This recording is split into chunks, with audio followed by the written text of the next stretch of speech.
Are these your drugs? Look, Dad, it's Where did you get it? Dad, Answer me. Who taught you how to do this stuff?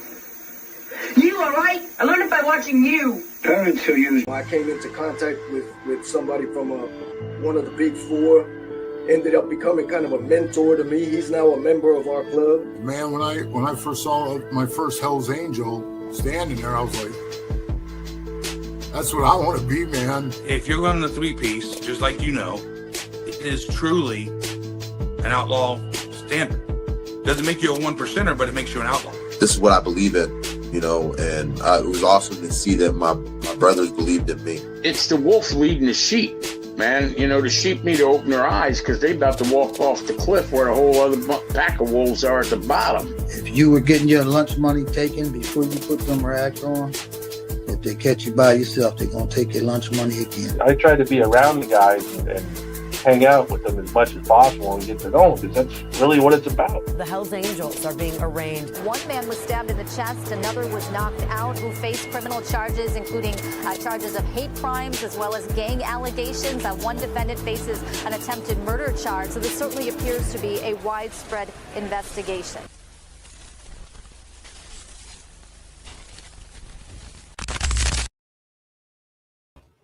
Welcome to this episode of Chattin with Staxx. I'm your host, Bill Staxx, and today we're going to talk about a club member who's been charged with attempted murder trying to shoot his own president. This is a wild story. You know, I got the breaking news on everything. I try to cover most of what's going on. I appreciate all you guys taking the time to watch this show. Before we get started, make sure you hit the like button, subscribe, hit the notification bell so you can get my videos every time they drop. Tell a friend to tell a friend. Tell your mother's brother, sister's friend about Chattin with Staxx, the dopest motorcycle content on YouTube. I appreciate all you guys taking the time to watch this show. Let me give a couple shout outs before we get started. Hey, Tommy, how are you? Thank you for joining me. Happy St. Patrick's Day to everybody out there. I really appreciate all you guys. St. Patty's Day. You know, a lot of people go out and get drunk this time of year. That's what I used to do. I don't do that type of shit no more, but that's what I used to do. So happy St. Patrick's Day to everybody that celebrates it. I used to when I was younger. Lindsay, how are you? Thank you for joining me. I appreciate everything you do for this channel. Make sure you check out Patreon for exclusive content you cannot see anywhere else.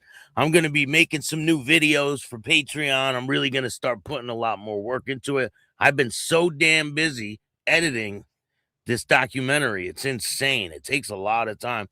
Pepper, how are you? Good morning. Shout out to British Columbia is in the building. Poser Punk, how goes it? Can't want to. Good morning. How are you? Jay, what's good? Road Dog, much love and respect to you too, man. Al Rose is in the house. Shout out to BC, Canada. Herman, how are you, man? Shout out to Herman. Paula, what's going on? Good afternoon. Some people it's afternoon, some people it's the morning. TRC, Lake St. Martin, First Nation, Manitoba, Canada. Social Rejects, what's up, bro? How's the new bike? It's great. I love it. I love your style. Great job. Thank you, Freddie. Appreciate that. And I want to give a shout out to Freddie Agnello. He's serving a life sentence in New Jersey prison. For the alleged murder of a radio host. He didn't do it, but he's been convicted. They used the club to convict him. I'm going to be doing a documentary about him after I'm finished with this one. But shout out to him, Free Freddie Agnello. The Gymster, how you doing, man? The Gymster is in the house. Virginia Chaos is in the building. I emailed you, Virginia Chaos. Did you get it? Roy, how you doing? Thank you for joining me today. So we got a lot to talk about. This guy is losing his fucking mind down there in Daytona Beach. Ever since Bike Week, you know, he lost his mind down in Florida around Bike Week because he really tries to lay the law down on bikers down there, right? But now he's dealing with spring breakers and he's losing control. It seems that I've seen some crazy footage of Daytona, and you know, he put a video saying, if you let your kids come down here and you don't pick them up, we're going to arrest the parents too. Most of the spring breakers aren't 16 years old. They're usually above 18. They're like 18 and above normally. I mean, there probably is quite a bit of people that go there that are like 16, 17, but not very many. Usually it's college age students, you know, around the 18, 19, 20s, people in their 30s, 40s. I mean, it ranges, but the majority of people down there are like 18, 19. So what, you going to tell those parents to go pick up their kids from your jail? So it says there's been 133 arrests so far, probably a lot more by now. The stats are in for Daytona Bike Week. So there's already been shootings down there and all kinds of shit. Daytona Beach shootings, 4 shooting incidents under investigation. This was yesterday. 4 shootings happened over the weekend in Virginia, in Daytona Beach. Comes amid spring break rush down in Florida. Let's see. Police said none of the shootings are believed to be connected to the videos showing massive crowds of people running across Daytona Beach over the weekend. And they're trying to say it's not connected. The shooting comes as thousands of people flock to Florida for the annual spring break trips. Here's what we know. Incident 1, the joint shooting. Police responded to the joint around 12:30 a.m. on Saturday morning of reports of a shooting. Police said the suspect became aggressive, prompting several females within the venue to deploy mace. The man then fired a gun, which caused panic inside the club and people to run away. Well, what do you expect them to do? Run towards the gunfire? No one was hurt. The dude must have been a terrible shot, or he wasn't trying to hit anybody. But several people were hurt while running out of the building. So that was the first incident. So the incident 2, the Nova Road shooting. Around 11:44 on Saturday, police were alerted to a person being shot at 244 North Nova Road in Daytona Beach. Police said the person was rushed to the hospital, and at last check was in stable condition. Police said a suspect has not been identified, citing preliminary investigation. Police said it appears the alleged shooter is not from the area. How surprising.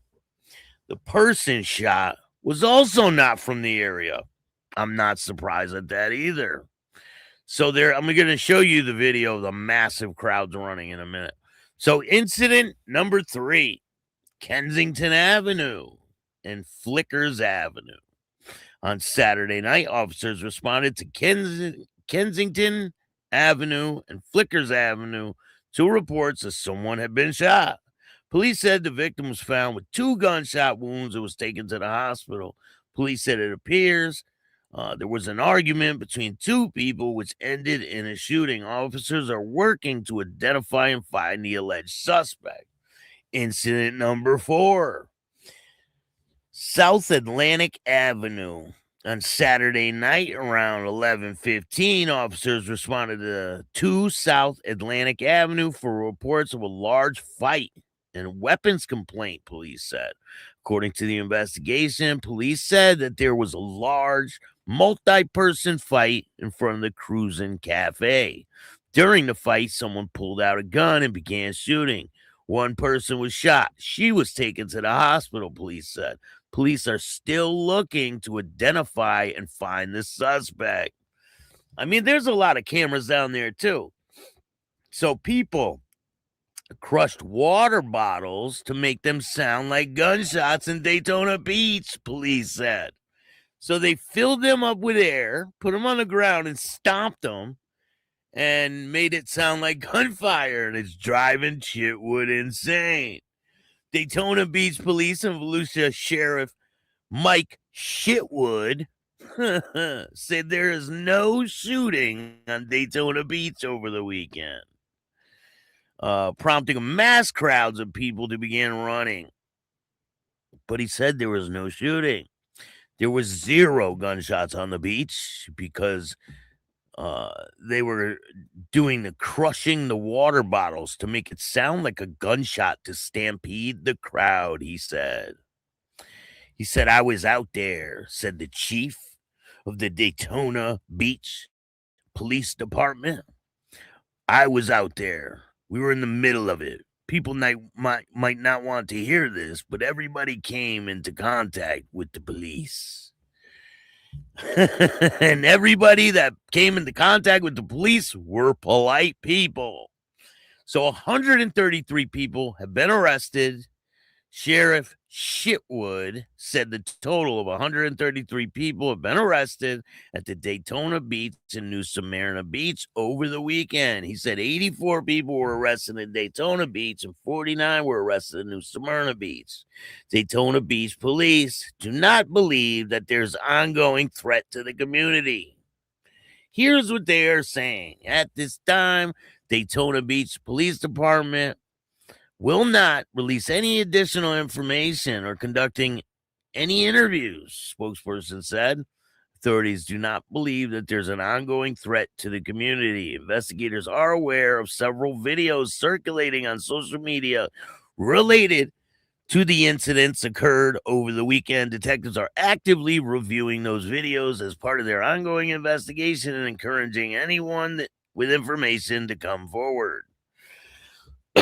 So let me show you guys this video. This video is pretty wild. It's a lot of fucking people, and they are stampeding all over the damn place. So let's check it out.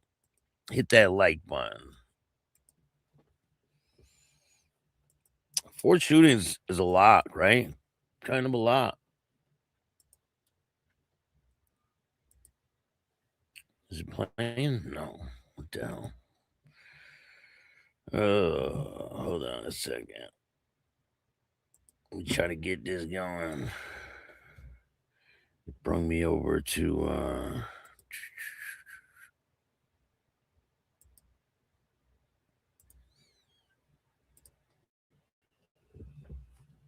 here is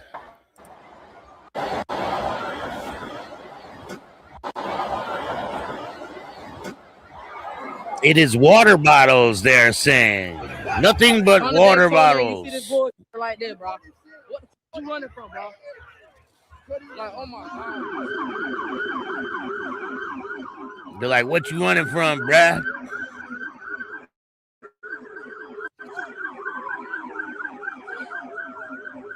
I swear, people spoil the shit for everybody, right? Come to Daytona and you see this boy like that, bro. What the you running from, bro? Like, oh my. People spoil it for everybody, you know? You can't do nothing anymore. I've been down to Daytona one time when I was in my 20s. I had a good time, though. It was pretty good. Mike, what's going on? Richard, how are you? Kurt, we got Kurt in the building. Definitely fuck the police. I can't go to rallies or runs anymore. Police make it so bad. They fuck with you for everything and anything. 100%, man. It's like, makes you not even want to go, right? Like, it's just crazy. It's like it's turning into a police thing where they just bust people to make money. It's just crazy, man. Yeah, definitely check your email, Virginia Chaos. I sent you one, I think it was yesterday. They mess with people the whole time. There are so many different laws at these rallies that it's crazy. You can't rev your bike. You can't play music. You can't do all kinds of shit, man. You can't have fun anymore, you know? They need to just start a new rally somewhere else, right? Where there isn't any, where it's like an open field and the police are not invited. That's what they should do. Hey, Pops the Clubber, how you doing? Appreciate you taking the time. We got a bunch of other things to talk about today. So I do want to tell you guys, we got a new sponsor for the show. So this is a light company. They sell lights and different electronics like gimbals and professional lighting. I have a promo code I can share with you guys, and they'll know that I sent you. So I'll drop the promo code in, let's see here.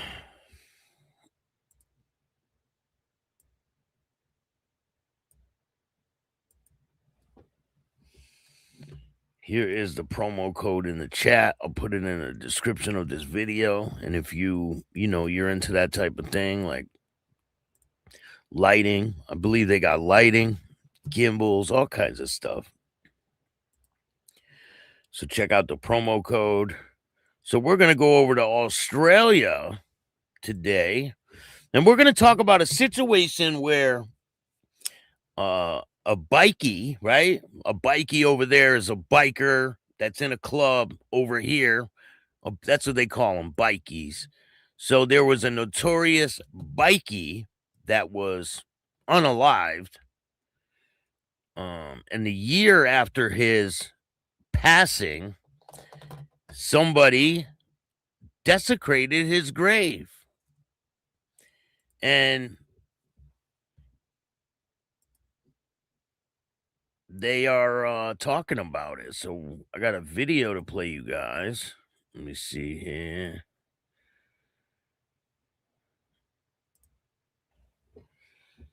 If I can find where the fuck I put it. Damn it. All right, I found it. All right, this guy's name, he goes by the name The Punisher.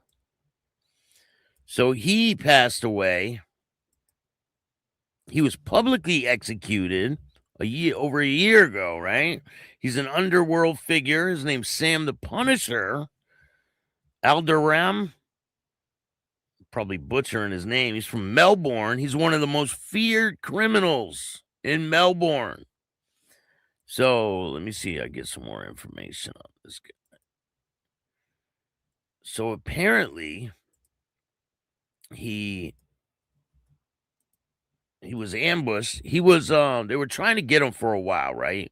They ended up getting him. His name, let me see here. Let me get a picture of him for you guys. The Punisher. He goes by The Punisher. And he got a gold coffin when he was buried. They gave him a gold coffin. Pretty wild stuff. But there was a bunch of different attempts on his life. And eventually, it caught up with him. Let me see. Here to get the facts from Staxx. I appreciate that, Diaz. Listen, a lot of people aren't happy with me about the George Christie thing, but listen, I'm just explaining the facts. And the fact is, I challenge George Christie to take a lie detector test. And Mike will take one too. And we'll see who's lying, George. That's the option you got. So you can deny it. You don't have to take it. But people will know. People know what's up. And I'm not discrediting things that he's done for that community. He has done a lot. But he definitely lost his his credit. His credibility is out the fucking window. So gangland figure known as the Punisher was shot dead in Melbourne. A boxer shot and killed in a car park on High Street in Preston on Tuesday. This was last year. And what police believe was a targeted attack. The high-profile gangland figure, the Punisher, has been shot and killed. He was shot in his underground car park in his apartment building in Preston, Melbourne, the inner north, about 10:30 a.m. on Tuesday, police said. He died at the scene. Homicide squad detectives are investigating and have not commented on the man's identity believed to have targeted him. He understood that he had multi-bounties on his life. Homicide detectives said that while the body has yet to be formally identified, they believe it is the Punisher. He said that he was with his girlfriend when the shooting occurred and that she had spoken with police. She's doing very best she can. You've got to appreciate she's been through a very traumatic situation, seeing her boyfriend shot and killed. She rendered assistance to him. I believe they hit him with a machine gun. Threats have been made against him since 2016, the detective said. Police had previously spoke with him about his safety, because if there's an ongoing threat to someone, they will go and notify them that there's an ongoing threat to their life. So we had nothing at this stage to suggest that there was a live threat that was imminent. Because if we did, we would have done what we could do to share the information with him, he said. He was provided with options by police in the past, in which matters they do not wish to share. Investigators said they would try to establish known that the Punisher was staying at the apartments and had only moved in there the previous 24 to 48 hours. So he just moved into this place when this happened. Police recovered bullet casings from the scene. They urged the Punisher's family and friends to work on identifying those who were responsible so they can be held accountable. So apparently, so this is him being laid to rest, right? So a couple of days ago was the anniversary of him getting unalived, and his tombstone was desecrated. Somebody smashed a picture. I'm going to show you guys right here.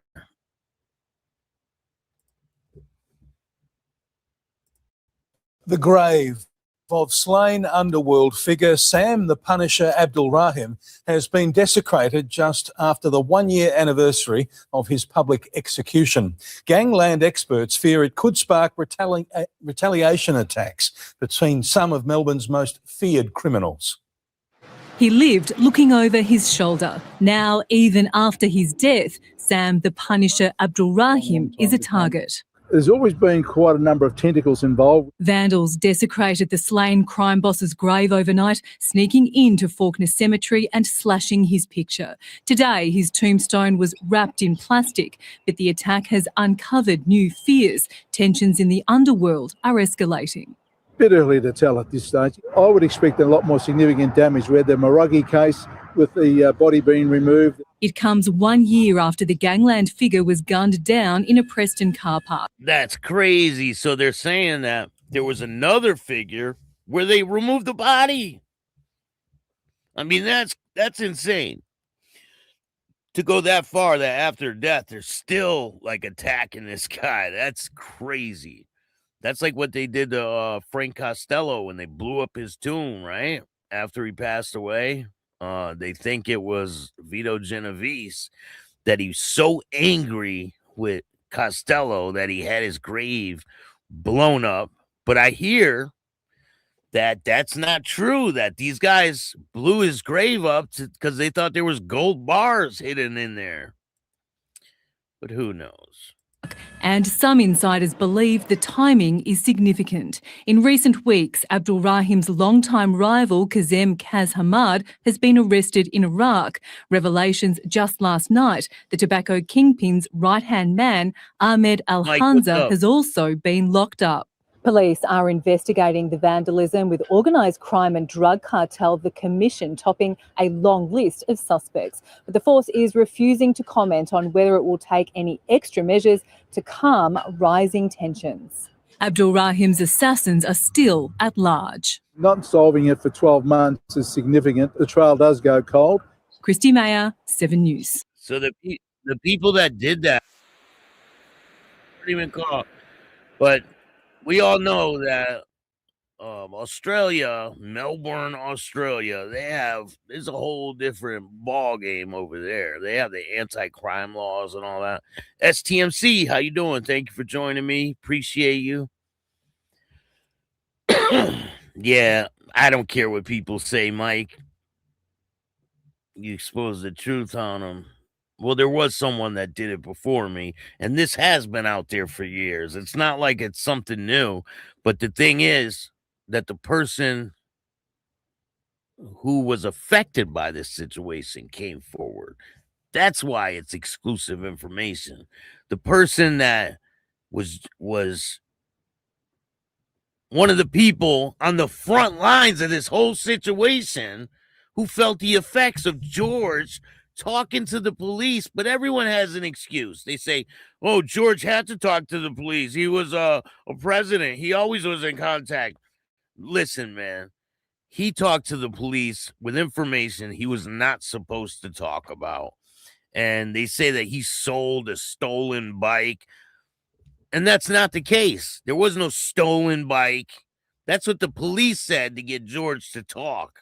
So let me make this clear, right? So let's just say there was a stolen bike, right? Let's just say there was, because that's George's scapegoat right there, right? Oh, he sold a member a stolen bike, right? Let's just say there was, which there wasn't, but let's say there was. Does that mean that George has the right to go to the police and cooperate against another member? Fuck no.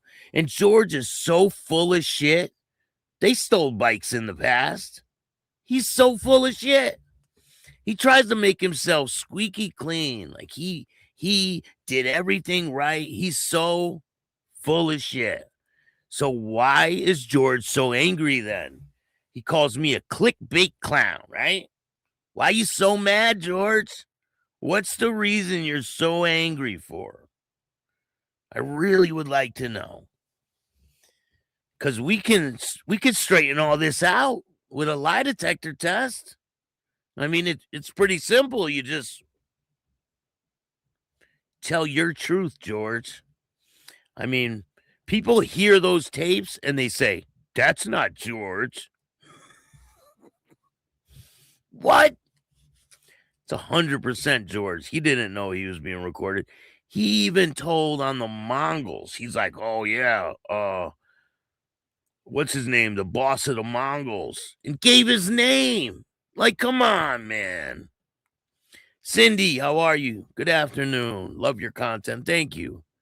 Appreciate that. It's just crazy. I mean, if it wasn't true, he wouldn't be so angry. He's angry because he got caught. That's exactly what it is. So anyway, we're going to talk about another cop.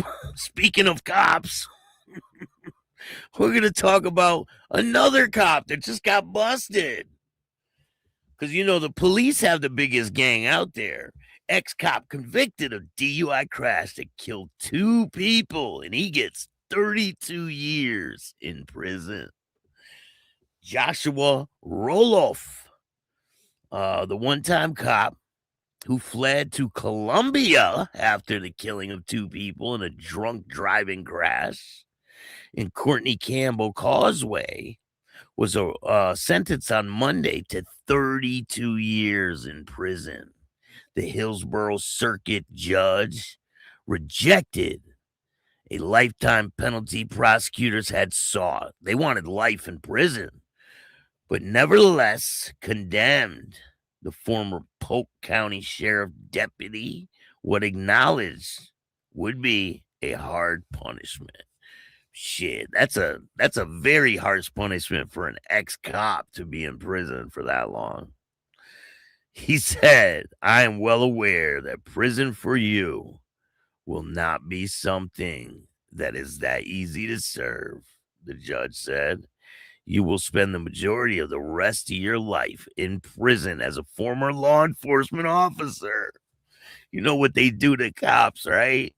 I was in prison one time, and there was a cop that came in, right? He came into the prison, and he was walking around acting like everything was sweet. He came around the corner one time, and this dude nailed him in the face with a lock and a sock. Bam! Busted his whole shit. It was like, damn. And he's going to have to deal with stuff like that his whole time in prison, because they don't just stop. Cops get it every corner. The sentence came at the end of more than a 2-hour hearing in which Reynolds repeatedly apologized to the families. The victims were Chris Corley and Ricky Gungora, who were killed when their Nissan GTR sports car slammed into the back of the who were killed when his, meaning this guy's, Nissan sports car slammed into the back of a Kia SUV in which they were passengers. The SUV driver, William Camacho, and other passenger, Jessica Ruiz, were both severely injured. There's not a single day that passes that I don't think about the tragic night. That's what Ruloff said as he was sobbing. I've struggled daily with deep sorrow and regret over the irreversible consequences. Man, you wouldn't have ran out of the country if you were that sorry. In his lack of judgment, he said, if I could go back and change it, I would without hesitation. He mentioned the profound loss of the victims and their families had to endure.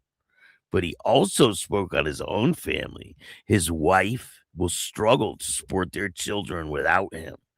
He said his 3 daughters will grow up without their father. All of what was expected of me has been shattered by one poor decision of mine, he said. He's 37 years old, previously worked about 5 years as a deputy for the Polk County Sheriff's Office. He was fired in 2015 after his superiors accused him of filing inaccurate time records and receiving extra pay. So he's got enemies on both ends. A jury last month found him guilty of DUI manslaughter, vehicular homicide, and other charges.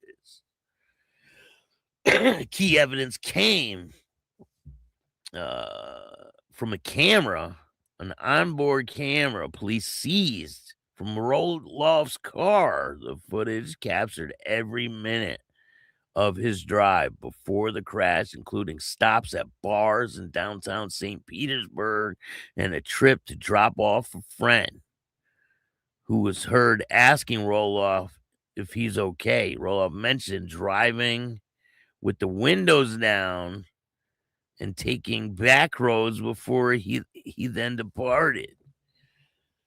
Rolled the windows down so he could sober up. Shortly after 3:30 a.m. on April 13th, 2022, the video showed him zipping east along the causeway. Data from the sports car later pegged his speeds at more than 100 miles an hour. Skies were dark and traffic light as a pair of red taillights appeared in the distance. So this is what they're seeing on the video. The rear of the gray Kia SUV came into view before a loud bang. Both victims, both riding in the back of the SUV, were thrown out and hit the pavement. Both died. Camacho, the driver, suffered a brain injury that left him permanently disabled. He relies on his sister to care for him. Ruiz, the front seat passenger, was left with severe scars on her body. Roloff refused to submit to a sobriety test. Investigators obtained a warrant and drew blood from him. Forensic toxicologists estimated blood alcohol content was 0.013 and 0.21 when the crash occurred. That's pretty damn low, right? Under state law, persons considered impaired if their blood alcohol level is 0.08. Roloff was arrested a few weeks later after the crash. He quickly posted bond and allowed to be released ahead of his scheduled trial dated last year. He vanished. A manhunt ensued. U.S. Marshals arrested him in Colombia last August. He was brought back to Tampa and was jailed without bond.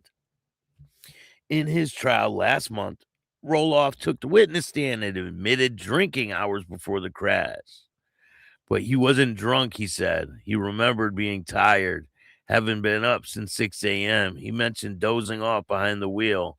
The judge said, and let him with a few options: a life sentence, which was the maximum, or 32-year term, and which was the bottom of what the state sentencing guidelines suggested. Although he could have gone below the guidelines, Green said he found a lack of remorse in what he heard Roloff say in jail-recorded phone calls. So listen, if you ever get bagged up on something and you go to jail, they record and they listen to all those phone calls and they will use them in court against you.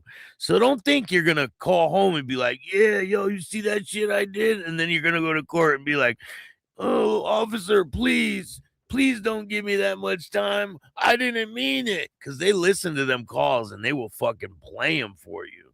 And you'll hear your own voice saying all this shit.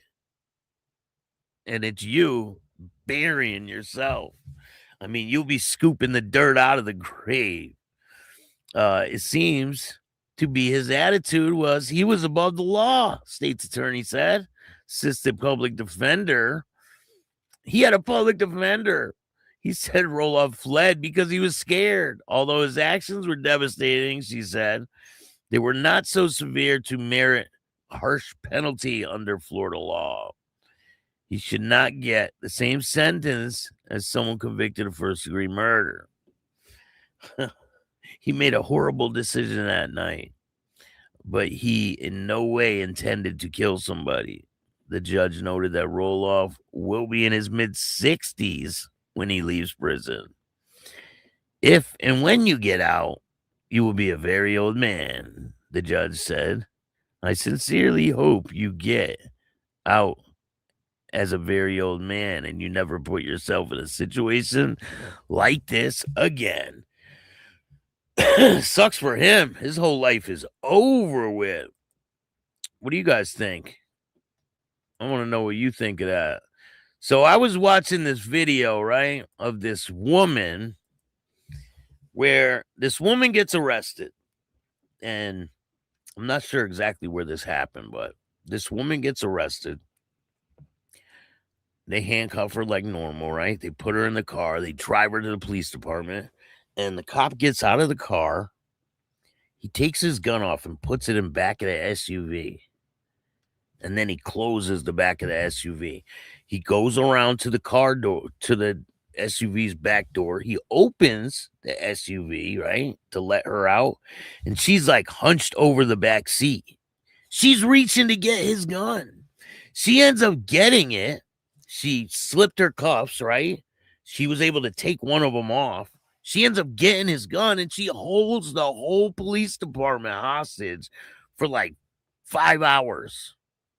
And eventually they end up getting her, but nobody could do nothing. The whole jail had to be evacuated and locked down because nobody had a weapon.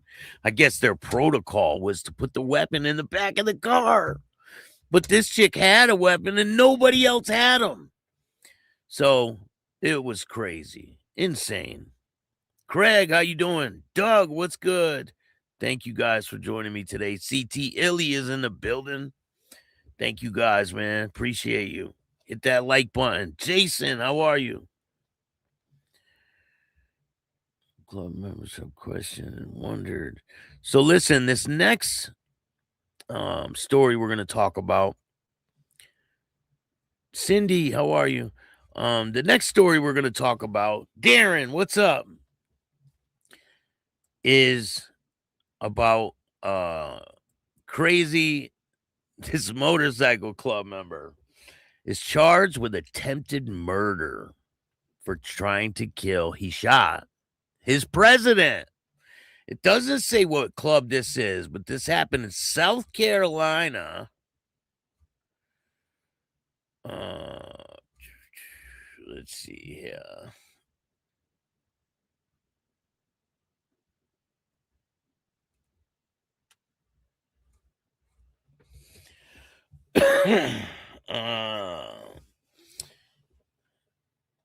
A quiet stretch of roadway in Aiken was shattered by gunfire and betrayal in an incident that authorities say underscore the vital mix of loyalty, identity, and conflict that can simmer beneath the surface of motorcycle culture. An Aiken man, I might be butchering that. It's Aiken. Aiken, right? An Aiken man is now facing attempted murder charges after police say he opened fire on a fellow member of his own motorcycle club, turning what should have been a bond of brotherhood into a near fatal confrontation. According to reports, the violence unfolded on March 13th when officers in the Aiken Department of Public Safety were dispatched to KJ Supermarket following an emergency call. But what initially appeared to be a shooting near the store quickly led investigators elsewhere to a residence along Columbia Avenue, where the incident had really taken place. There, authorities say the confrontation between two members of this same motorcycle club escalated with one terrifying speed. Words turned into threats. Threats, according to investigators, turned into gunfire. One man allegedly pulled the trigger, aiming not at a rival biker or unknown assailant, but someone who, by all accounts, wore the same colors as him. Details surrounding the motive remain under investigation, but the implications are unmistakable. Motorcycle clubs, often defined by strict codes of loyalty and unity, can become pressure cookers when internal disputes boil over. What happened in Aiken was not just an act of violence, it was a fracture from within. The suspect was taken into custody several days after the shooting, bringing a measure of closure to the case that rattled the local community. Authorities have not yet released further details about the victim's condition, but the charge of attempted murder signals the severity of what unfolded.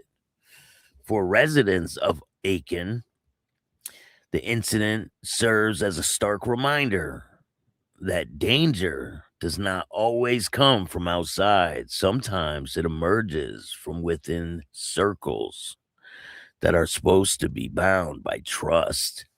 As investigators continue, law enforcement officials are working to piece together moments leading up to the shooting, seeking not only accountability but understanding. Because in cases like this, the question is not just what happened, but how a shared identity can unravel into violence so quickly. And in that answer lies a deeper story, one not just about crime, but about the frail line between loyalty and conflict. So it appears that, from what I get, and then I'll probably get more information on this situation, it appears that the guy that pulled the trigger was getting kicked out of the club. And the guy he shot was the president of the club.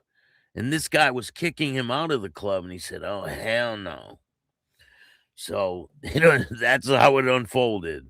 This dude said, I ain't going nowhere. Someone said it was the Thundercast. Yeah, I didn't know what club it was. Staxx on wax. Hit that like button and share. Twin Outlaw.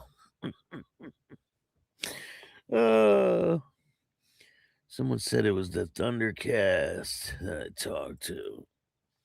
Yeah, I guarantee you it's gonna come out exactly who, exactly who it was. But I hear that it was a president that was shot, and he was trying to boot this guy out of the club, and he ended up getting shot. They do have pulled Bike Week from Daytona years ago. It brings the city millions of dollars, and they treat folks spending money like shit. I know, like, why would they do that, man? They bring so much money to that community. Like, and every time there's like a rally going on, they put out these newspaper articles like, be aware of this club that's coming to this town. And it's all for nothing. It's all for nothing. Nothing ever happens. It's not what they think. And they label them gangs and shit. They're not gangs. I don't care how many of these incidents happen. They're still not a gang. And people write underneath, like, say a video comes out of some crazy shit at a gas station or something. They write underneath, still not a gang, huh? Nope. I say nope. Still not a gang. Still a motorcycle club. And a lot of this stuff that happens, you think a lot of them condone that type of shit? Probably not. Most of them probably don't. So what are you guys doing for St. Patty's Day? So there's another situation that's unfolding. Let's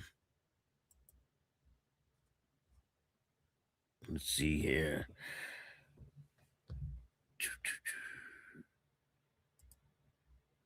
So East Baltimore Memorial turns into a bloodbath as Hagerstown biker faces murder trial.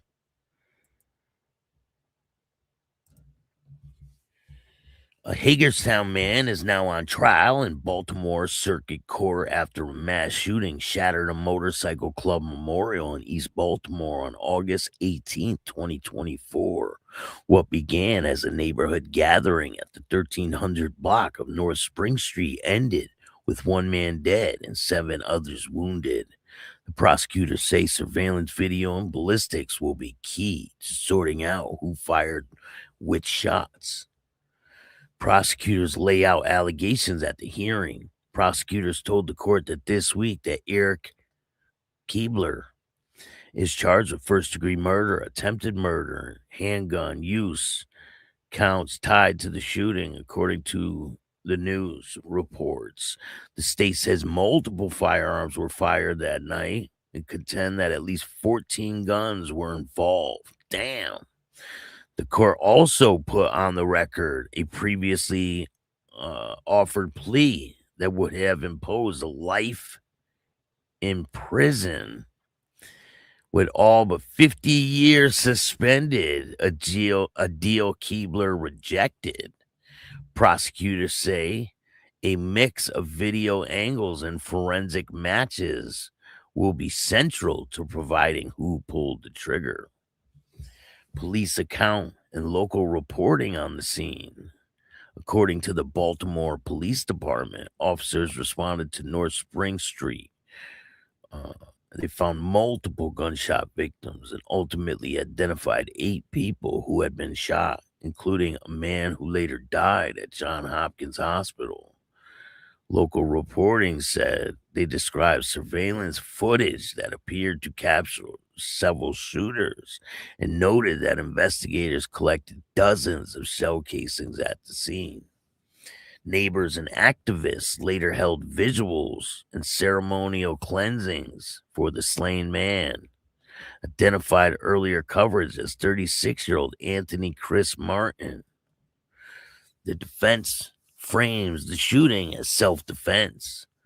Defense attorney Tony Garcia told the court that Keebler is not guilty and maintains that no witnesses will testify to seeing Keebler fire a gun.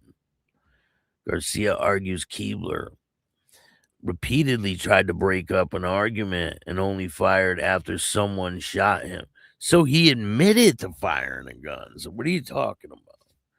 So he says that he only fired the gun after someone shot at him. Prosecutors countered that the video evidence and ballistics show multiple shooters opening fire during the dispute, which the plea deal is off the table. The case is moving forward as fully contested trial where competing accounts will be tested under cross-examination. So what happens next in the local context? The outcome will likely turn on whether jurors can persuade crowded low-light surveillance footage and link recovered shell casings to specific weapons and people. Local outlets have closely followed the arrest and charging of Keebler, including detailed arrest charges coverage. Neighbors' long-running complaints about motorcycle club activity near the park have also been highlighted by CBS in Baltimore. Court officials say testimony, forensic evidence will be presented in the next coming weeks as this plays out in a Baltimore circuit court. And I will bring you guys more information as it becomes available. I mean, he's trying to say self-defense, but he said he didn't fire any shots.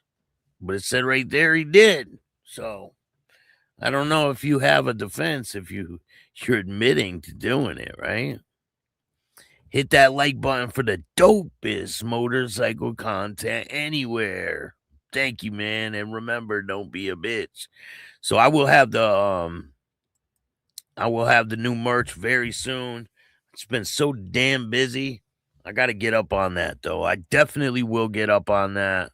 Matter of fact, I'm going to get the ball rolling on a bunch of things because people have been wanting orders, and I will get them to you guys. So if you want to order some merch, we got a lot of great merch. Don't let your tongue get your teeth knocked out. Or you can get the Chattin with Staxx. You could get the If I Was You, I Would Be Mad at Me Too.